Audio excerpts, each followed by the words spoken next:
Hello students, how are you all? I hope you all are good and doing great in studies. चलिए start करते हैं हमारा आज का टॉपिक, जिसका नाम है बैंकिंग। लास्ट सेशन में हमने जो पढ़ा था मनी का मतलब, मनी के फंक्शन, इन सब के बारे में बातें की थी। आज हम जो अपने लेक्चर करने वाले हैं वो, या फिर हम ओवरव्यू जो लेने वाले हैं वो हम लेने वाले हैं अपने कॉन्सेप्ट बैंकिंग का। ठीक है, चलिए मैं पहले टॉपिक का नाम दे देती हूँ। आज का टॉपिक का रहेगा हमारा बैंकिंग। बैंकिंग से आप क्या समझते हैं? What do you mean by banking?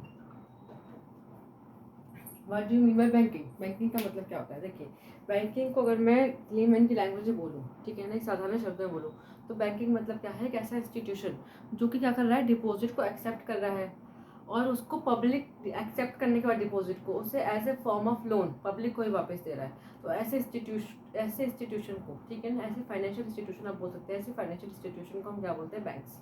ठीक है ना। बैंकिंग का मतलब क्या है? Banking is an financial institution which perform the function of accepting deposit, ठीक है ना, डिपॉजिट को एक्सेप्ट कर रहा है, and lend it out to the public. ठीक है, lend it out to the public, और किसको उधार दे रहा है? वापस से पब्लिक को ही उधार दे रहा है। पब्लिक से डिपॉजिट ले रहा है, पब्लिक को ही उधार दे रहा है, with the aim of making profit. और उसका मेन एम क्या है? कि प्रॉफिट कमा सके वो, या फिर इन्वेस्टमेंट कर सके। उसका मेन एम क्या होता है? इन्वेस्टमेंट करना है, प्रॉफिट कमाना। तो बैंक की सिंपल डेफिनेशन क्या है? Bank is an financial institution which perform the function of accepting deposit and giving advancing of loan to the public with the aim of generate income या with the aim of making money। ठीक है, ये तो उसकी definition. अब हम इसकी simple meaning समझ लेते हैं कि बैंकिंग को हम और किस माइंड में से समझ सकते हैं। देखिए, बैंकिंग को अगर हम सिंपल एक माइंड से समझना चाहें तो बैंकिंग मतलब क्या है आपका? डेफिनेशन की मैंने बात कर लिया। बैंकिंग को हम एक परफॉर्मेंस समझ देते हैं। बैंकिंग मतलब क्या है आपका? एक फाइनेंशियल इंस्टीट्यूशन है, एक फाइनेंशियल इंस्टीट्यूशन है जो क्या कर रहा है? कलेक्ट मनी कर रहा है, कलेक्ट कर रहा है मनी को, collect money from house hold sector. House hold sector से मनी ले रहा है और दे किसे रहा है वापस? एंड गिव इट टू, या फिर आप बोल दीजिए लैंड इट टू। उधार किसे दे रहा है वापस से? Productive sector, productive sector. ठीक है ना। ये आपका बैंक, मैंने आपको एक माइंड मैप से समझा दिया, एक सिंपल से परफॉर्मेंस समझा दिया कि बैंकिंग का मतलब क्या होता है। देखिए, बैंकिंग मतलब होता है एक ऐसा फाइनेंशियल इंस्टीट्यूशन जो क्या कर रहा है? डिपॉजिट को एक्सेप्ट कर रहा है या फिर कलेक्ट कर रहा है मनी को हाउस होल्ड सेक्टर से। हाउस होल्ड सेक्टर मतलब हम लोग, ठीक है ना, जो भी सेविंग अकाउंट खुलवाते हैं, ठीक है, या अपना एफडी खुलवाते हैं या आरडी खुलवाते हैं, ठीक है ना। हाउस होल्ड सेक्टर से क्या लेता है? वो मनी लेता है, और वो देता किसे? उधार देता है प्रोडक्टिव सेक्टर। प्रोडक्टिव सेक्टर मतलब क्या होगा? आपके बिजनेसमैन, कोई भी प्रोडक्टिव यूनिट या मैन्युफैक्चरिंग यूनिट आप बोल सकते हैं, ठीक है ना।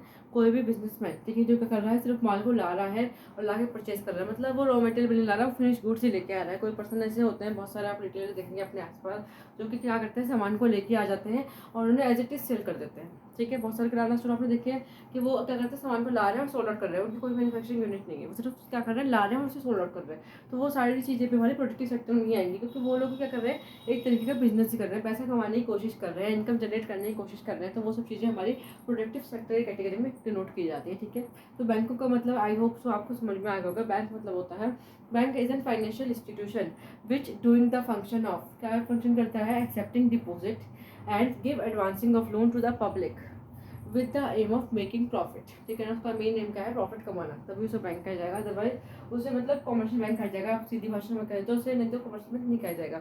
कोई कोई बैंक आप देखेंगे, देखिए बैंक की बहुत सारी कैटेगरी होती है। अगर मैं नॉर्मल बात करूँ तो बैंक क्या हो सकता है? कॉमर्शियल हो सकते हैं, नॉन कॉमर्शियल हो सकते हैं, ठीक है ना। बैंक के अगर मैं कैटेगरी की बात करूँ, डिवाइडेशन की बात करूँ, तो बैंक हमारे दो तरीके हो सकते हैं। एक तो हमारा कॉमर्शियल बैंक हो सकता है, एक नॉन कॉमर्शियल बैंक हो सकता है। अगर मैं कॉमर्शियल बैंक की बात करूँ तो कॉमर्शियल बैंक कौन कौन से हो सकते हैं? आपके पब्लिक सेक्टर बैंक हो सकते हैं, प्राइवेट सेक्टर बैंक हो सकते हैं। लेकिन नॉन कॉमर्शियल बैंक कौन से होते हैं? जो नॉन कॉमर्शियल बैंक का सीधा मतलब क्या है? कि एक ऐसे बैंक जो कि प्रॉफिट कमाने के लिए नहीं बैठे हैं, वो सिर्फ जनता के लिए बैठे हैं, पब्लिक के लिए बैठे हैं। इसका परफेक्ट एग्जाम्पल क्या हो सकता है? नाबार्ड। नाबार्ड आपने सुना होगा, ठीक है ना। इसका परफेक्ट एग्जाम्पल क्या है आपका? नाबार्ड, NABARD, नाबार्ड। नाबार्ड का मतलब क्या है? नेशनल एग्रीकल्चर बैंक, ठीक है, बैंक फॉर रूरल डेवलपमेंट। ठीक है ना। नाबार्ड जो है वो एक NGO टाइप बैंक है, ठीक है। बहुत सारी कोऑपरेटिव सोसाइटी, बहुत सारे ट्रस्ट आप अपने आसपास देखते होंगे, छोटी छोटी सोसाइटी तक के, मतलब उनका नाम तो कोऑपरेटिव सोसाइटी है, लेकिन वो काम पूरा बैंक वाले करते हैं, ठीक है। तो ऐसे बैंक भी जो होते हैं, जो NGO के, जिनका पर्पज मतलब क्या है? जिनका जो नॉन प्रॉफिट ऑर्गेनाइजेशन के रूप में काम करते हैं, जो जिनका एम प्रॉफिट कमाना नहीं है उनको हम नॉन कमर्शियल बैंक में रखेंगे। लेकिन जब हम इको की बात करते हैं तो देखिए इको जो है वो, इको का मतलब सीधा ही यही है कि हम मॉनेटरी चीज़ की बात करें, किसी भी मनी ट्रांजेक्शन की बात करें, तो इको में जो हम पढ़ने वाले हैं वो हम सिर्फ कमर्शियल बैंक के बारे में पढ़ेंगे, चाहे rather either for public bank और फॉर प्राइवेट बैंक। ठीक है ना, यहाँ पे हम पब्लिक सेक्टर बैंक और प्राइवेट सेक्टर बैंक दोनों के बारे में पढ़ते हैं इको में। ठीक है ना, यहाँ पे हम इसकी बात नहीं कर सकते कि वो चीज़ें कैसे बनेंगी। ठीक है ना, हम जो हमारे नॉन प्रॉफिट ऑर्गेनाइजेशन है वो भी हमारे कंट्री की इकोनॉमी को डेवलप करने के लिए ऑब्वियसली बहुत ज़्यादा पार्टिसिपेट करते हैं। लेकिन यहाँ पे जब हम इको की बात करेंगे तो इको में हम सिर्फ कमर्शियल बैंक की बात करेंगे, हम कभी भी एंड जो भी हमारे नॉन प्रॉफिट ऑर्गेनाइजेशन उनकी बात नहीं करेंगे इको में। ठीक है ना, एनपीओ की बात नहीं करेंगे। ऑब्वियसली हम अकाउंट में एनपीओ का परफॉर्मा बनाना सीखते हैं, एनपीओ के क्वेश्चन भी करते हैं, लेकिन यहाँ पे इको में उसमें सिर्फ मनी रिलेटेड एक्टिविटी आएंगी। तो हम जो यहाँ पे बात करने वाले हैं सिर्फ अपने पब्लिक जो भी हमारे कमर्शियल बैंक है, चाहे वो पब्लिक सेक्टर बैंक हो। पब्लिक सेक्टर बैंक कौन कौन से हो सकते हैं जिनका 51% से ज़्यादा शेयर क्या है गवर्नमेंट के पास है, सेंट्रल गवर्नमेंट के पास है। ठीक है, जैसे कि हमारे एसबीआई हो गया, पीएनबी हो गया, बैंक ऑफ बड़ौदा हो गया, तो बहुत, या फिर इलाहाबाद बैंक हो गया, बहुत सारे आपको अपने घर के आसपास के बैंक दिख जाएंगे जो कि पब्लिक सेक्टर बैंक है, जिनकी अथॉरिटी हमारी गवर्नमेंट के पास है। ठीक है ना, सेंट्रल गवर्नमेंट के पास है डायरेक्टली। लेकिन जो प्राइवेट बैंक होते हैं उनकी अथॉरिटी क्या है, गवर्नमेंट के पास नहीं होती, वो अपने हिसाब से उनके रूल्स एंड पॉलिसी, रूल्स मतलब उनको जो नॉर्म्स हो गए, उनके रूल्स हो गए, वो तो आरबीआई के ही चलेंगे ऑब्वियसली, क्योंकि बैंकों का बैंक तो आरबीआई को कहा जाता है। ठीक है ना, बैंकर्स बैंक को आरबीआई को कहा जाता है, तो उनके जो नॉर्म्स हैं या आप बोल सकते हैं रूल्स जो है वो तो आरबीआई के ही चलेंगे। लेकिन जो वो अपने सेविंग अकाउंट का इंटरेस्ट रेट है या फिर आरडी का इंटरेस्ट रेट है या फिर बहुत सारी पॉलिसीज ऐसी होती है जो अपने आप ही चला सकते हैं। ठीक है, कि हमें लोन कितना देना है या कितना हमें पैसा अपने पास स्टॉक में रखना है, ठीक है, वो सारी चीज़ें वो अपने आप ही कवर कर सकता है। ये हमारा होता है प्राइवेट सेक्टर बैंक। ठीक है, प्राइवेट सेक्टर बैंक भी हम इसमें इंक्लूड करेंगे, पब्लिक सेक्टर बैंक दोनों ही, कमर्शियल बैंक को मेनली इसमें इंक्लूड करेंगे बैंकिंग में। अब मैं बैंकिंग की बात कर रही थी, तो बैंकिंग क्या होता है, किसी भी इकोनॉमी की बैकबोन होती है। क्यों, देखिए अगर हम एक बैकबोन की बात करें तो आप अपनी बॉडी में देखिए, बैकबोन मतलब क्या है, रीढ़ की हड्डी।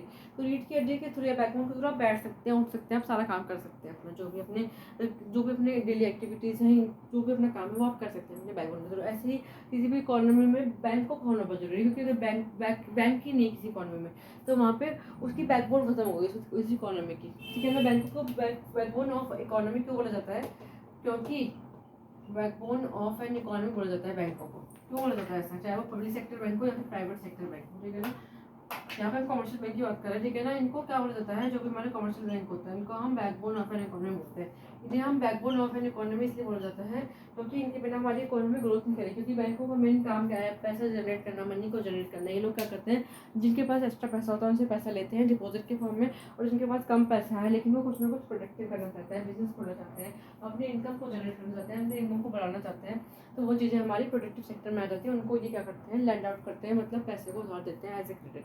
तो बदले में उनसे ऑब्वियसली इंटरेस्ट भी लेते हैं। ठीक है ना, प्रिंसिपल अमाउंट देते हैं, लेकिन वो कहीं ना कहीं हमारी इकोनॉमी ग्रोथ के लिए हेल्प करती हैं ये सब चीज़ें। ठीक है, तो इसलिए बैंकों को हम क्या बोलते हैं, बैकबोन ऑफ एन इकोनॉमी बोलते हैं। ये तो हमने बैंकों की मीनिंग की बात कर ली। Now we will go to the functions of bank. ठीक है ना, यहाँ पे फंक्शंस ऑफ कमर्शियल बैंक की बात कर लेते हैं कि कमर्शियल बैंक के क्या क्या फंक्शंस हो सकते हैं। देखिए, कोई भी हम कमर्शियल बैंक की बात करें तो कमर्शियल बैंक जो होते हैं हमारे, तो दो तरीके के फंक्शन हो सकते हैं। एक तो हमारे होते हैं प्राइमरी फंक्शंस, दूसरे जो हमारे होते हैं वो होते हैं सेकेंडरी फंक्शन। इसको आप वन बाय वन आप एक्सप्लेन करना शुरू करते हैं।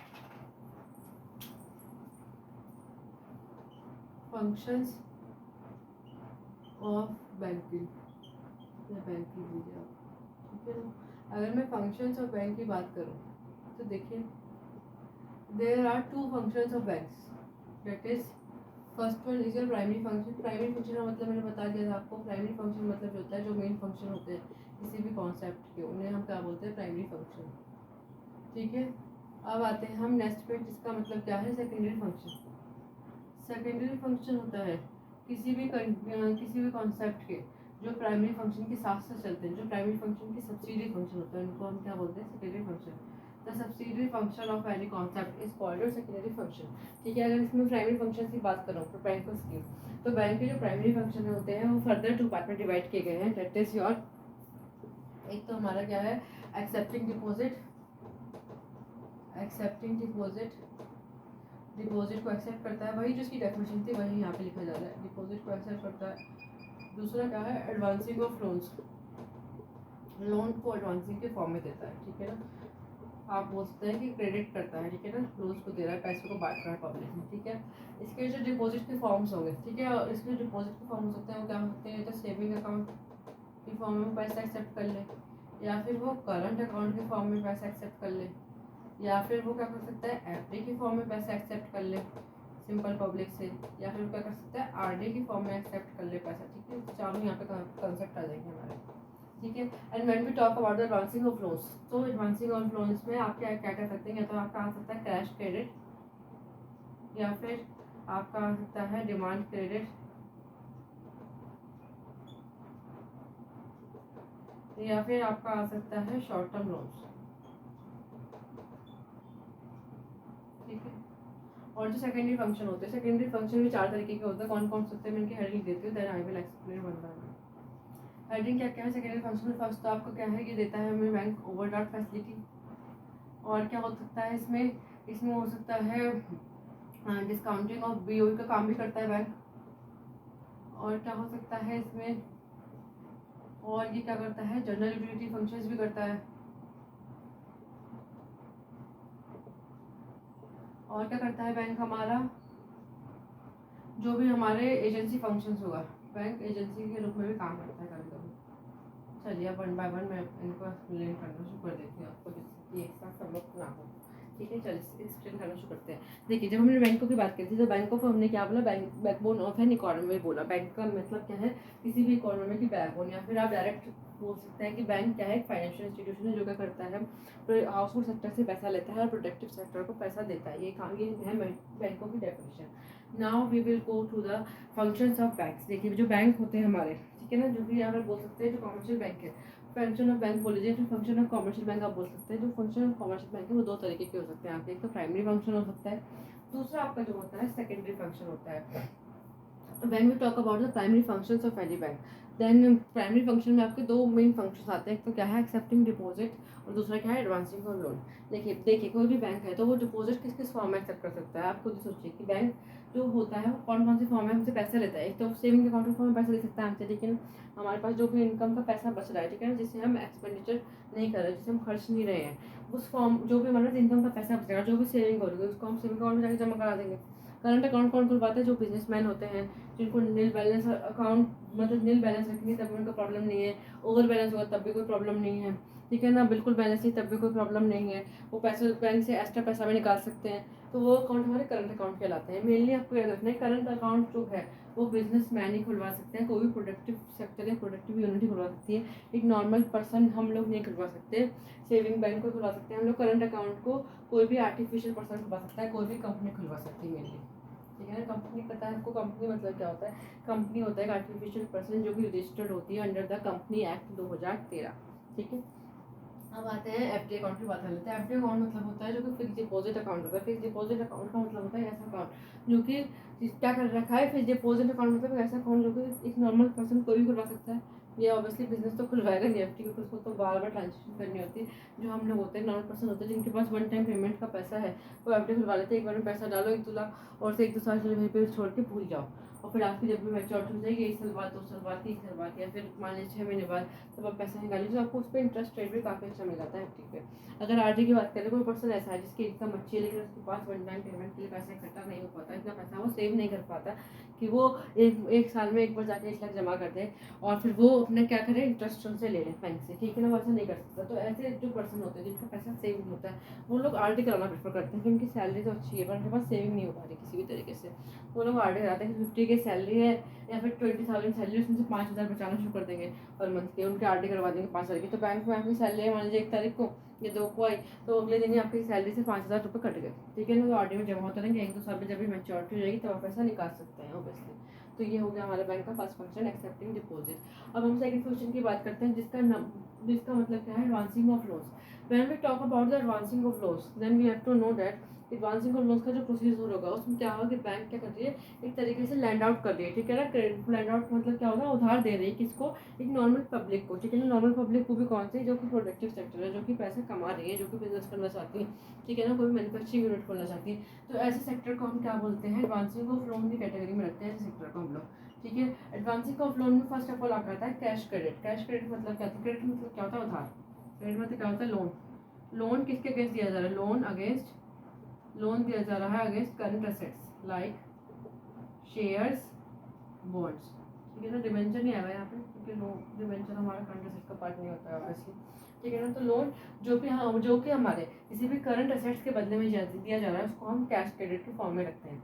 अब क्रेडिट मतलब क्या है, लोन, ऐसा लोन, ठीक है ना, जो कि ऑन डिमांड देना पड़ता है, ऑन डिमांड देना पड़ता है, ठीक है ना, देना पड़ता है, ठीक है। On demand you have to pay, ठीक है ना। ऐसा लोन जो कि आपकी जब भी डिमांड होगी आपको देना पड़ेगा। आपकी डिमांड मतलब यहाँ पे मैं बैंक की बात कर रही हूँ, बैंक के फॉर्मेट में पढ़ रहे हैं, तो बैंक को जब भी डिमांड होगी तब बैंक को पैसे देना पड़ेगा। तो ऑन डिमांड लोन बैंक देती है क्यों है, देखिए ऑन डिमांड मतलब क्या, जैसे कि हमने सेविंग अकाउंट करंट अकाउंट का फॉर्मेट रखा, तो सेविंग अकाउंट करंट अकाउंट का फॉर्मेट किस लिए था, कंज्यूमर के लिए। लेकिन यहाँ पे कंज्यूमर की बात करें, यहाँ पे हम बैंक के भी बात करें, डिमांड क्रेडिट की उधार दे रहे हैं डिमांड के फॉर्म में, कि जब भी हमें डिमांड होगी बैंक को तब हम पैसा वापस ले लेंगे। ऐसा बैंक क्यों करती है, देखिए कभी कभी बैंक ऐसा होता है कि बैंक किसी पे ट्रस्ट बहुत ज़्यादा करती है, किसी बिजनेसमैन पे, कि ये तो भाई टाइम टू टाइम पैसे दे देता है। लेकिन कोई मान लीजिए उस बिजनेसमैन को 10 लाख की जरूरत है, यहाँ पे 20 लाख की एग्जांपल ले रही हूँ मैं, उस बिजनेसमैन को मान लीजिए 10 लाख की जरूरत है। अब क्या कहना है कि ठीक है आप मेरे पे ट्रस्ट करते हैं तो आप ऐसे करिए मुझे 10 लाख का लोन दे दीजिए, बदले में मैं आपको ये अश्योरिटी देता हूँ कि जब भी आपको डिमांड होगी, जब भी आपको जरूरत होगी पैसे की, तब मैं आपको लाख पैसे दे दूँगा, चाहे आपको 1 दिन में जरूरत हो, चाहे 2 दिन में, चाहे 1 महीने में। तो ऐसे लोन बैंक कब देती है, ऐसे लोन बैंक तब देती है स्टूडेंट्स जब बैंकों को पता है कि जो हमारा ट्रस्टवर्थी है, जो लायबल कस्टमर है, जो लायबल बिजनेसमैन है, उनको ही देगी, जो रिलायबल है, जिन पर वो ट्रस्ट कर सकती है, ठीक है ना, उनको वो ऐसे लोन प्रोवाइड कर देती है। ऐसे लोन प्रोवाइड करने का रीज़न ये होता है कि इन पे इंटरेस्ट रेट बहुत हाई होता है, और जब भी बैंक को जरूरत होगी तब वो ऑन डिमांड पैसा मांग लेगी कि अब भाई तुम्हें मुझे जरूरत है, अब पैसा ले आओ, ठीक है ना, राइट। तो you can getting my point, ठीक है ना। तो डिमांड क्रेडिट मतलब होता है ऐसा लोन जो कि ऑन डिमांड आपको पे करना पड़ सकता है कभी भी, जब बैंक को नहीं होगी तब बैंक आपसे मांगेगा और तब जाके आपको पे करना पड़ेगा, ठीक है ना। तो ऐसे डिमांड लोन जो होता है, वो डिमांड क्रेडिट जो होती है बैंक तभी देती है जब बैंकों को किसी भी कस्टमर पे, किसी भी इंडिविजुअल पे, किसी भी बिजनेस फर्म पे पूरी लायबिलिटी होती है, ट्रस्टवर्थी कोई पर्सन होगा या फर्म होगी तो वो उसी को ऐसे फॉर्म में लोन देगी। ऑब्वियसली हमें तो देगी नहीं लोन, ये लोन ऑब्वियसली बिजनेसमैन को ही देगी, ठीक है ना। Now move on to the next topic या फिर नेक्स्ट कॉन्सेप्ट जो आपका short term loan.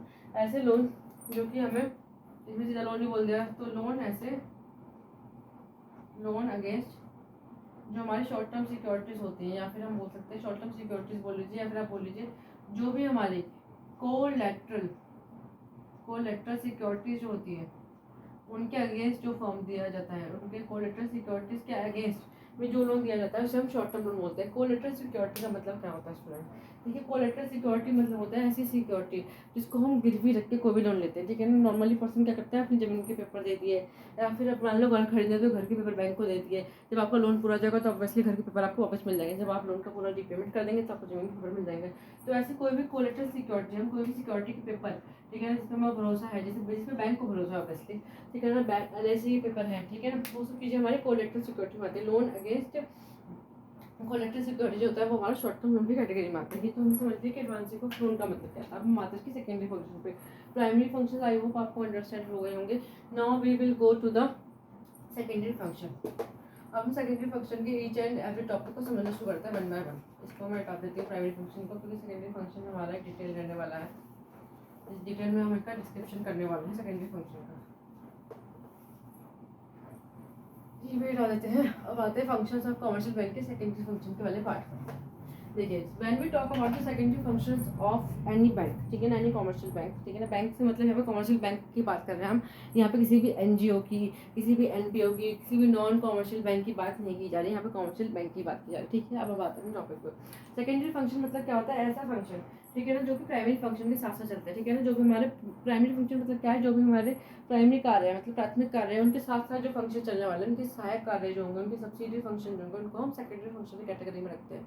The function which are relate to primary function, ठीक है ना, which are doing side by side the primary function, it's called your secondary function, ठीक है। अब हम आते हैं इसकी फर्स्ट टॉपिक क्या है हमारा, OD फैसिलिटी। OD फैसिलिटी मतलब क्या होता है देखिए, फर्स्ट ऑफ ऑल हम समझते हैं OD फैसिलिटी। पहले तो इसकी फुल फॉर्म जान लेते हैं कि OD का मतलब क्या होता है। OD मतलब होता है ओवरड्राफ्ट फैसिलिटी। OD मतलब क्या होता है student, overdraft facility. Overdraft facility bank किस देता है, जैसे कि मैंने बैंकों की बात की थी कि बैंक जो होता है, एक तो सेविंग अकाउंट में सकते हैं बैंक में, करंट अकाउंट। तो जब हम करंट अकाउंट की बात करते हैं तो वहाँ पे हम बिजनेसमैन की बात करते हैं, तो यहाँ पे भी हम बिजनेसमैन की बात करेंगे। ओवरड्राफ्ट फैसिलिटी क्या होता है कि आपके बैंक में मान लीजिए एग्जाम्पल लेते हैं, कोई पर्सन है A, उसकी बैंक बैलेंस कितना है, उसका बैंक बैलेंस है 0, बैंक बैलेंस है 0, ठीक है, 0 बैंक बैलेंस है। अब उसने लेकिन चेक बना दिया, चेक कितने का बना दिया, एग्जाम्पल लेते हैं 10,000 का।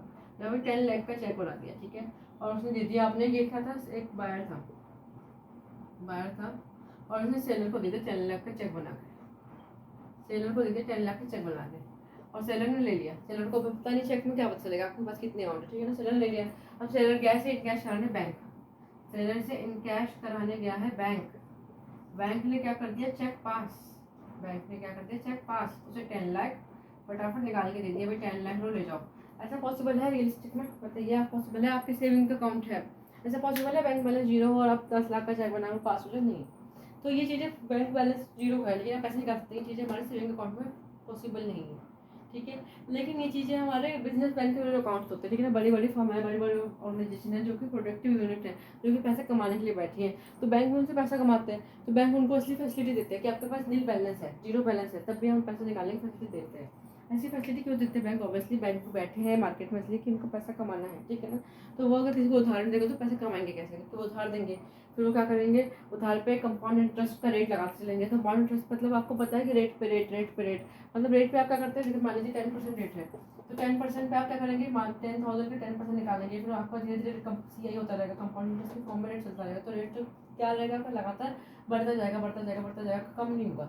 लेकिन जो अगर ऐसे का रेट है, तो ऐसे का आपको पता है कि ऐसे एक बार लगता है। 10,000 मान लीजिए 10 लाख के अमाउंट है, तो उस पर 10% एक बार लेगा, 10 लाख का 10% आपका होगा 1 लाख, तो 1 लाख इंटरेस्ट आपको चलता रहेगा लगातार। लेकिन अगर हम कंपाउंड इंटरेस्ट की बात करेंगे तो 10 लाख का एक जो 10% है वो तो आपको देना ही देना है, उसके प्लस होता जाएगा, जो भी 10 लाख प्लस 1 लाख 11 लाख होगा अगली बार, तो 11 लाख का 10%। तो यहाँ पे कंपाउंडिंग इंटरेस्ट का फॉर्मूला ये लोग यूज़ करते हैं, बैंक हो गई या कोई भी लोन वाली अथॉरिटी होगी जो भी लोन दे रही है, ठीक है ना। तो हम अपने कॉन्सेप्ट पर जाते हैं। यहाँ पे हम सीख लेते हैं कि ओवरड्राफ्ट फैसिलिटी क्या होता है। तो ओवरड्राफ्ट फैसिलिटी मतलब होता है कि जब हमारे बैंक में बिल्कुल बैलेंस नहीं है तब भी हम बैंक से पैसा निकाल सकते हैं, तो ऐसी फैसिलिटी को ओवरड्राफ्ट फैसिलिटी बोलते हैं। ऑब्वियसली ये फैसिलिटी हमको नहीं मिलने वाली है, इस सेविंग बैंक अकाउंट होल्डर को नहीं मिलने वाली है। ये फैसिलिटी करंट अकाउंट होल्डर को मिलती है, एक बिजनेसमैन को, एक प्रोडक्टिव यूनिट को मिलती है हमेशा, ठीक है। यहाँ पे हमने बात कर ली ओवरड्राफ्ट फैसिलिटी की, ठीक है। अब हम बात करते हैं डिस्काउंटिंग ऑफ BOE क्या होता है। डिस्काउंटिंग ऑफ BOE का कॉन्सेप्ट में एक एग्जाम्पल आपको समझा देती हूँ, क्योंकि एग्जाम्पल बहुत नेसेसरी है इनके कॉन्सेप्ट क्लियर करने के लिए। डिटेल्स आपको किसी बुक मिल जाएगा। चलिए अब आते हैं discounting of bill of exchange. Second हम जो करने वाले हैं discounting of bill of exchange. अगर मैं डिस्काउंटिंग की बात करूँ, देखिए बिल ऑफ एक्सचेंज का मतलब समझ लेते हैं पहले। तो बिल ऑफ एक्सचेंज क्या है? बिल ऑफ एक्सचेंज मतलब क्या होता है, कैसा इंस्ट्रूमेंट जिसको as a medium of exchange के रूप में यूज़ किया जाता है। कैसे बताते हैं, कोई पर्सन है ए, ठीक है ना, कोई बिजनेसमैन है, ठीक है ना, कोई बिजनेसमैन है ए, बिजनेसमैन बोल लीजिए या फिर आप बोल लीजिए सेलर है ए। सेलर ने क्या सेल करा, कोई प्रोडक्ट सेल करा बी को, कोई प्रोडक्ट सेल करा बी को, और उसने क्या बोला, प्रोडक्ट की वैल्यू क्या थी, एग्जाम्पल देते 10 लाख, प्रोडक्ट की वैल्यू क्या थी, 10 लाख का प्रोडक्ट था जो सेल करा। ये है सेलर, ये है बायर।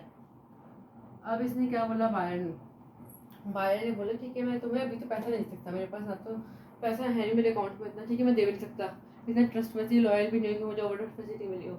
अभी क्या बोलता है कि ठीक है तुम ऐसा करो, BOE बना दो मेरे लिए। BOE क्या होता है, एक फॉर्मेट होता है, पेपर होता है जिसपे क्या होता है, सेलर लिख देता है इतनी डेट को बनेगा, ये अमाउंट से बनेगा, और इतने टाइम पीरियड बाद, 3 महीने बाद आपका टाइम पीरियड है, 3 महीने बाद आपको पेमेंट करना है, ये बायर का नाम है, उसकी सारी डिटेल ले देगा, इन्फॉर्मेशन ले देगा, और यहाँ पे बायर की एक्सेप्टेंस मिलेगा, ठीक है ना। बायर पे अपने एक्सेप्टेंस दे देगा, मान लीजिए बायर ने अपना साइन वाइन कर दिया, बायर ने डेट वेट डाल दी कि इस डेट को पेमेंट कर दूंगा, एक्सेप्ट करके ये जो इंस्ट्रूमेंट है, ये इंस्ट्रूमेंट सेलर के पास ही रहता है, ठीक।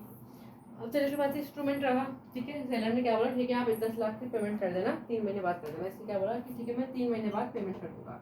अब बायर को लेकिन क्या हुआ, बायर को 1 वीक बाद पैसे की जरूरत पड़ गई, तो क्या चाहिए कि 1 वीक बाद ही पैसा मिल जाए उसे।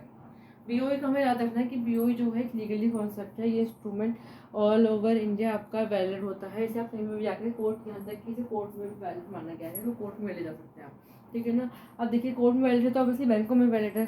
तो अब डिस्काउंटिंग कैसे कराया कोई पर्सन, अब मान लीजिए सेलर है, इसको 10 लाख की जरूरत अभी पड़ गई 1 वीक बाद, इसने बोला तो मुझे 1 वीक बाद जरूरत पड़ गई है। अभी क्या बोले भाई, या तो बी के पास जाए, लेकिन बी ने तो पहले ही मना कर दिया भाई कि मैं तो पेमेंट अभी कर नहीं सकता, मेरे पास तो पैसे ही नहीं, मैं तो 3 महीने बाद करूँगा। अब इसने तो पहले अपनी कंडीशन बता दी कि मैं नहीं कर सकता पेमेंट, मेरे पास नहीं है पैसे। तो बायर क्या बोलेगा, सेलर बोलेगा ठीक है चलो मैं ऐसे करता हूँ, बैंक के पास जाता हूँ। सेलर का कहाँ गया, बैंक के पास चला गया, उसके घर के पास का बैंक था वहाँ चला गया, ठीक है, बैंक के पास चला गया। अब बैंक में जाकर उसने क्या बोला, मुझे चाहिए सर 10 लाख रुपीज़। बैंक ने बोला ठीक है ले जाओ, बैंक ने क्या बोला ले जाओ, इंस्ट्रूमेंट दिखा दो अपना, इंस्ट्रूमेंट का फॉर्मेट देख लिया कि वैलिड है कि नहीं, प्रॉपर स्टैम्प है कि नहीं, बायर के साइन वाइन है कि नहीं, सब डिटेल है कि नहीं, जैसे बोला ठीक है ले जाओ। ठीक है, अब जिसमें बायर का अकाउंट था, जिस बैंक में अकाउंट था, ठीक है ना, अकाउंट डिटेल ले ली थी इसने पहली बायर की, जिस बैंक में बायर का अकाउंट था उस बैंक में गया, उसमें जाके बोलते हैं कि ठीक है तुम जाके डिस्काउंटिंग करा लो। बायर ने क्या बोला, सेलर ने बोला ठीक है डिस्काउंटिंग करा लो, तो बैंक के पास गया। अब बैंक क्या बोला, बैंक को तो भी पैसा कमाना है। बैंक ने क्या बोला कि ठीक है 10 लाख के अमाउंट है, तो ऐसा करो आप 10 लाख तो हम पे नहीं करेंगे क्योंकि बैंक पैसा कमाएगा। बैंक डिस्काउंटिंग का मतलब क्या है कि वो बीओई को डिस्काउंट करो, डिस्काउंट मतलब कम दे रहा है। जितना पैसा 10 लाख के अमाउंट तो क्या होता है 8 लाख ले लीजिए, और 2 लाख तो हम नहीं दे सकते, 2 लाख तो हम देंगे नहीं क्योंकि हमें रखना है ना भाई इसको। लेकिन जरूरत थी बंदे को, ये बंदा पर्सन जो सेलर था उसको जरूरत थी, उसने बोला 8 लाख मिलेगा चलेगा, मुझे अपने बिजनेस में पैसा लगाना चलेगा, या फिर मुझे अपने बच्चे की पढ़ाई के लिए देने हैं, शादी के लिए देने चलेगा, मुझे 8 लाख मिलेगा चलेगा। तो मुझे कुछ अमाउंट मिल गया, ऐसे बोला कि ठीक है 8 लाख में पैसा 8 लाख में लेने को तैयार हूँ। अब सेलर ने 8 लाख ले लिया, तो इसे बोलते हैं, इस प्रोसेस को बोलते हैं डिस्काउंटिंग ऑफ बीओई। जब हम क्या करते हैं बिल ऑफ एक्सचेंज की एक्चुअल अमाउंट में लेके उसको कुछ ना कुछ डिस्काउंट रेट में पैसा ले लेते हैं, ठीक है ना, बैंक में जाकर डिस्काउंटिंग करा लेते हैं। ठीक है, अब इस सीन में देखिए बायर जो होगा, बायर 3 महीने बाद वापस से जाएगा सेल्समैन, जो भी सेलर है उसके पास जाएगा कि लीजिए अपने 10 लाख रुपये पकड़ लीजिए। अभी क्या बोलेगा कि इंस्ट्रूमेंट तो मेरे पास है ही नहीं, लेकिन इंस्ट्रूमेंट तो मेरे पास नहीं, क्योंकि इसको पता है कि इंस्ट्रूमेंट है इसके पास। अगर इस इंस्ट्रूमेंट पे उसने साइन नहीं करा, वापस से इसे कैंसिल नहीं करा, इंस्ट्रूमेंट को वापस से क्रॉस नहीं करा, ठीक है ना, कैंसिल नहीं करा, तो ये इंस्ट्रूमेंट लेके कभी भी मेरे पास खड़ा हो जाएगा कि मुझे तो पैसे चाहिए। तो इसने क्या बोला, मुझे इंस्ट्रूमेंट दिखाओ तभी तुम्हें पेमेंट करूँगा 10 लाख की। पर सेलर ने क्या बोला, इंस्ट्रूमेंट तो मेरे पास है नहीं, मैं तो इस बैंक में जाकर डिस्काउंटेड करवा के पैसा ले आया। इस बायर ने बोला ठीक है चलो मैं इस बैंक में जाके पेमेंट कर जाता हूँ और इंस्ट्रूमेंट में कैंसिल करवा देता हूँ, ठीक है ना, इंस्ट्रूमेंट को जाके बंद करवा देता हूँ, हटवा देता हूँ इंस्ट्रूमेंट को वहाँ से बैंक से। अभी बैंक में जाके चला गया, अब बैंक में जाके इसने कितनी पेमेंट कर दी, बायर ने 10 लाख की पेमेंट कर दी बैंक वालों को। अब देखिए बैंक ने कितने का मार्जिन ले लिया, 10 लाख उसने दिए थे, 8 लाख उसमें मिल गए, 2 लाख का बैंक ने प्रॉफिट कमा लिया। तो इस तरीके से बैंक जो होता है डिस्काउंटिंग और बीओई करके भी, ऐसे फंक्शन करके भी वो अच्छी खासी बैंक जो है अपना मनी कलेक्ट कर लेता है। ये सिर्फ मैंने एग्जांपल लिया है, हो सकता है कि कम अमाउंट भी करता हो डिस्काउंटिंग या इससे ज़्यादा भी करता हो, ठीक है ना, ये सिर्फ एग्जाम्पल दिया गया है आपको। तो आपको ये चीज़ अच्छे से समझ में आ गए होंगे आई होप सो कि डिस्काउंटिंग ऑफ बीओई का मतलब क्या होता है। अब हम आते हैं इसके नेक्स्ट फंक्शन पे, जो क्या है एजेंसी फंक्शन। थर्ड वन जो है आपका एजेंसी फंक्शन की हम बात कर लेते हैं। देखिए एजेंसी फंक्शंस क्या क्या होते हैं। बैंक जो है कभी कभी एजेंट के रूप में भी काम करता है। एजेंट के रूप में कैसे काम करता है, जब बैंक क्या करे, ट्रांसफ़र ऑफ बॉन्ड करे, ठीक है ना, ट्रांसफ़र ऑफ बॉन्ड का भी काम कर सकता है बैंक, या फिर क्या कर सकता है bank, purchase and sale of securities भी कर सकता है, purchase and sale of securities भी कर सकता है, शेयर डिवेंचर इन सब का सेल और परचेज भी कर सकता है बैंक। या फिर बैंक क्या कर सकता है, इनकम टैक्स कंसल्टेंट के रूप में भी काम कर सकता है, इनकम टैक्स कंसल्टेंट के रूप में भी काम कर सकता है। या फिर क्या कर सकता है बैंक, इसके अलावा बैंक क्या कर सकता है हमारा, ये ट्रस्टी या फिर एग्जीक्यूटर के रूप में भी काम कर सकता है। तो हमने देखा कि बैंक की तो मैंने सब एक जो भी कॉमन एजेंसी फंक्शन है वो लिखे हैं, इसके अलावा भी बहुत सारे बैंक एजेंट के रूप में काम कर सकता है। तो ये फर्स्ट में लिखा कि ट्रांसफर ऑफ बॉन्ड, बैंक क्या कर सकता है, बॉन्ड्स के ट्रांसफर के रूप में भी काम कर सकता है। मतलब ये क्या कर सकता है कि जो बॉन्ड्स हो गए हमारे भी इकोनॉमी में जो भी बॉन्ड्स होते हैं उनको ट्रांसफर कर सकता है, उनको ट्रांसफरेबल के रूप में भी यूज़ कर सकता है। और क्या कर सकता है, परचेज और सेल करता है सिक्योरिटीज़ का। बैंक पर सिक्योरिटीज़ को क्या कर सकता है, परचेज कर सकता है, उनको सेल कर सकता है, ठीक है ना। उनको वो चाहे तो जैसे कि बहुत सारी गवर्नमेंट स्कीम्स होती है, बहुत सारी गवर्नमेंट पॉलिसी होती है, उनको भी सेल परचेज का काम कर सकता है, ठीक है। इसके अलावा वो इनकम टैक्स कंसल्टेंट का भी काम कर सकता है। कैसे करता है वो, मान लीजिए किसी पर्सन के अकाउंट में 10 लाख कहीं से सेल प्रॉपर्टी सोल्ड आउट करी, उसमें 10 लाख आए, तो उसको क्या बताएगा, उसको बताएगा कि अगर आपने 6 महीने से ज़्यादा यहाँ पे रखा पैसा बैंक में तो आपको कैपिटल गेन टैक्स भी लग सकता है, ठीक है ना, क्योंकि आपने प्रॉपर्टी बेच के पैसा लिया है। आपको 6 महीने के अंदर अपने पैसे को रोटेट करना है, इधर ना उधर कहीं ना कहीं इन्वेस्ट करना है। तो ऐसे इनकम टैक्स कंसल्टेंट के रूप में काम भी कर रहा है। तो ये इनकम टैक्स कंसल्टेंट दोनों फॉर्म में करेगा, कस्टमर के फॉर्म में भी और जो इनकम टैक्स हमारी जो अथॉरिटी है उसके फॉर्म में। कैसे करेगा देखिए, एक तो बैंक का करेगा, कस्टमर को बता देगा पहले कि आपने 6 महीने के अंदर पैसा खर्च करना है, ठीक है, नहीं तो उस पर क्या हो जाएगा, इनकम टैक्स लग जाएगा। अब मान लीजिए 6 महीने हो गए, उस पर्सन ने क्या करा, उसने पैसे पड़े हुए वो भूल गया कि 10 लाख पड़े, बहुत अमीर बंदा था, अभी भूल गया वो 10 लाख रुपये पड़े उसके बैंक अकाउंट में। अब इनकम टैक्स ने पूछा बैंक से डिटेल। इनकम टैक्स क्या होती है, टाइम टू टाइम बैंक से डिटेल मांगते थे कि कौन कौन से ऐसे कस्टमर जिनके पास पैसा ज़्यादा पड़ा है, किन पे हम टैक्स लगा सकते हैं, कि इनसे हम पैसा ले सकते हैं, गवर्नमेंट को पैसा ज़्यादा मिल सकता है। क्योंकि इनकम टैक्स का पैसा ऑब्वियसली गवर्नमेंट के पास जाएगा, गवर्नमेंट क्या करेगी, जो भी हमारे वीकर सेक्शन है, पुअर सेक्शन है, उनके इकोनॉमिक डेवलपमेंट के लिए काम करती है गवर्नमेंट हमारे, ठीक है ना। तो इनकम टैक्स कंसल्टेंट का फॉर्म उसने कंज्यूमर के फॉर्म में तो कर दिया अपना पूरा रोल। अब वो क्या करेगा, इनकम टैक्स जो अथॉरिटी है उसको भी डिटेल देता है कि कौन कौन से कस्टमर ऐसे जिनके पास एक्स्ट्रा पैसा पड़ा है कैपिटल गेन के थ्रू, या फिर कहीं से इलीगल मनी आ गया है, कहीं से स्मगलिंग के थ्रू, या कोई भी इलीगल एक्टिविटी के थ्रू मनी आया है। तो वो सारी चीज़ें जो होता है बैंक इनकम टैक्स अथॉरिटी को बताती है। तो ये दोनों ही फॉर्म में काम करती है, कंज्यूमर के फॉर्म में भी और एक डीलर के फॉर्म में भी, या फिर आप बोलते हैं एजेंट के रूप में काम करते हैं इनकम टैक्स के, ठीक है। नेक्स्ट हमारा आता है ट्रस्टी और एग्जीक्यूटर। कभी कभी आपने देखा होगा कोई ऐसा पर्सन है जिसके एक या दो बच्चे थे, वो भी फॉरेन में जाके सेटल हो गए हैं, तो पेरेंट्स यहाँ पर अगर उनको मान लीजिए कभी कुछ हो जाए, ठीक है ना, तो वो अपने क्या करते हैं, एक बिल बना के चले जाते हैं अपनी, ठीक है ना। फिर वो कुछ हुआ नहीं उनको, अभी उन्होंने सोचा कि बिल बनवा लेते हैं कि हमें इस बच्चे को पैसा देना है, फिर इस बच्चे को इतना घर देना है, इतना मकान देना, तो वो बिल बनवा के वो कहाँ रखे जाएंगे, बैंक में ऑब्वियसली। अगर मान लीजिए उनके बच्चे को नहीं पता है, ठीक है, बताना नहीं चाहते किसके नाम उन्होंने कितनी प्रॉपर्टी करी है, ठीक है ना, तो वहाँ पे वो ट्रस्टी और एग्जीक्यूटर, या फिर मान लीजिए किसी के बच्चे ही नहीं है, ठीक है ना, कोई ऐसे नॉमिनी नहीं खड़ा है वो बैंक के जो कि बैंक का पैसा ले सके या फिर उनके बिल का पैसा ले सके, तो वो जहाँ पे भी पैसा देना चाहते हैं तो वो ट्रस्टी एग्जीक्यूटर के फॉर्म में काम करवा सकते हैं बैंक से। बैंक को बता सकते हैं कि आप भाई इसका नाम लिख दीजिए हमारे बिल में, ये पेपर्स आपके पास सेटल करके जा रहा है। अगर कोई भी नॉमिनी आए क्रिएट हो हमारी अथॉरिटी का, ठीक है ना, तो वहाँ पे आप ट्रस्टी एग्जीक्यूटर के फॉर्म में आप बताइएगा, आप एजेंट के रूप में काम कर जाएगा कि नहीं इस प्रॉपर्टी का जो मालिक है आप ये है, ठीक है ना, आप नहीं। अब आता है नेक्स्ट जो आता है हमारा लास्ट फंक्शन की बात कर लेते हैं, एजेंसी फंक्शन। लास्ट फंक्शन जो था हमारा एजेंसी फंक्शन से हमने बात कर लिया कि एजेंट के रूप में बैंक कैसे कैसे काम कर सकता है। नेक्स्ट हमारा आता है general utility function. General utility function मतलब क्या होता है, जनरल यूटिलिटी फंक्शंस, इसमें क्या क्या आते हैं देखिए। इसमें हमारा पहला तो ये रहता है ट्रैवलर चेक, ठीक है। फर्स्ट तो आपका रहता है ट्रैवलर चेक, हो सकता है ट्रैवलर चेक, या फिर आपका क्या हो सकता है यहाँ पे collection of statics, traveller cheque, collection of statics, या फिर और क्या हो सकती है यहाँ पे कॉन्सेप्ट, यहाँ पे आपका हो सकता है लॉकर फैसिलिटी। लॉकर फैसिलिटी का आपका रखना है जनरल यूटिलिटी फंक्शन का पार्ट रहेगा हमारा, ठीक है ना। ये बैंक के प्राइमरी सेकेंडरी फंक्शन जो सबसे लास्ट में आ रहा है हमारा, ठीक है। चलिए मैं वन बाय वन चीज़ को एक्सप्लेन कर देती हूँ। देखिए जो जनरल यूटिलिटी फंक्शन होते हैं इसमें हमारी तीन चीज़ आती हैं। तो हमारा आता है ट्रैवलर चेक, दूसरा हमारा आता है कलेक्शन ऑफ स्टैटिक्स, तीसरा हमारा आता है लोकल फैसिलिटी। देखिए अगर हम बात कर रहे हैं ट्रैवलर चेक की, तो ट्रैवलर चेक का जो कॉन्सेप्ट है बहुत पुराना है। जब से हमारे फ़ोन पे गूगल पे इस तरह की इलेक्ट्रॉनिक चीज़ें आ गई है, इलेक्ट्रॉनिक हम मनी का ट्रांसफर कर सकते हैं, तब से इनका कोई यूज़ नहीं रह गया। ट्रैवलर चेक क्या होता था, ट्रैवलर चेक मतलब एक ऐसी चेक बुक इशू कर दी जाती थी बैंक के द्वारा कि आप कहीं पे भी बाहर जाते हैं, फॉरेन जा रहे हैं, तो आपको उनकी करेंसी पेमेंट करनी है ऑब्वियसली, तो आप उनकी करेंसी में कन्वर्ट करके हमारी करेंसी को, जैसे मान लीजिए किसी ने बोला कि इस कोई भी प्रोडक्ट आपने परचेज किया, उसकी कॉस्ट क्या है $100 है, तो आप $100 की चेक बना के दे सकते हैं।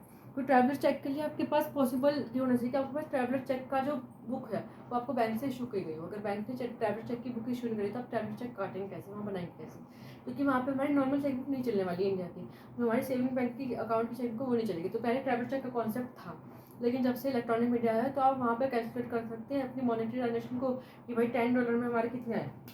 मान लीजिए $100 का प्रोडक्ट है और $1 मान लीजिए हम एग्जाम्पल लेते हैं ₹70 आते हैं, ठीक है ना, तो हमारे 7000 का प्रोडक्ट है, तो हम क्या कर देंगे कि $100 की पेमेंट कर देंगे, फिर ₹7000 के फॉर्म में पेमेंट कर सकते हैं, ठीक है ना। तो $100 हम डायरेक्ट पेमेंट कर सकते हैं, तो वहाँ पे आप ट्रैवलर चेक की हमारी जरूरत नहीं पड़ती। अगर हम कलेक्शन ऑफ लॉकर फैसिलिटी की बात करें तो लॉकर मतलब आपको पता है कि कोई भी इंपॉर्टेंट सामान है, हमें ज्वेलरी है जो हमें लग रहा है कि सेफ नहीं है, तो ऑब्वियसली सबको पता है कि ज्वेलरी घर पर सेफ नहीं है, सब लोग लॉकर में रखते हैं, तो ये जो बैंक है हमारा लॉकर फैसिलिटी भी देता है, ठीक है। नेक्स्ट हमारा था कलेक्शन ऑफ स्टैटिक्स। बैंक बहुत सारे ऐसे काम में करता है, कभी कभी आपने देखा होगा कि कोई भी बैंक अपनी एक डेटा लॉन्च कर रहा है, एक चीज़ बता रहा है कि इस बैंक में इतना प्रॉफिट हुआ, कि बैंकों ने इकोनॉमी में इस तरीके से इस बार इतनी हेल्प करी, बैंकों को इंटरेस्ट रेट इतना हाई क्यों है या फिर इतना लो क्यों है, या फिर SLR और CLR का रेट इतना बढ़ गया या इतना कम हो गया, जो RBI के आप डेटा देखते हैं, तो वो सब चीज़ें हमारे बैंक के थ्रू ही तो जाते हैं। जो SLR CLR जो रेट है वो सारे पहले बैंकों की उनकी डिटेल बनाने के लिए पहले जो बैंक RBI जो डिटेल लेगा वो नॉर्मल कॉमर्शियल बैंक से लेता है कि हमें डिफ्लेशन का सिचुएशन हमारी कंट्री में इन्फ्लेशन, अगर इन्फ्लेशन है तो ऑब्वियसली हमें क्या करना है, इन रेटों को ज़्यादा करना है, जैसे कि इन्फ्लेशन कंट्रोल में आ सकता है, और डिफ्लेशन सिचुएशन है तो हमें इन रेटों को क्या करना है, कम करना है, जिससे कि डिफ्लेशन की सिचुएशन कंट्रोल में आ सके। तो इस तरीके से हमारा जो है बैंकिंग सिस्टम पूरा वर्क करता है। चलिए इस सेशन को हम यहीं पे वाइंड अप करते हैं। नेक्स्ट सेशन में हम जो समझेंगे मनी मल्टीप्लायर या फिर आप बोल सकते हैं क्रेडिट मल्टीप्लायर के कॉन्सेप्ट को कवर करने की कोशिश करेंगे। Till then bye bye students.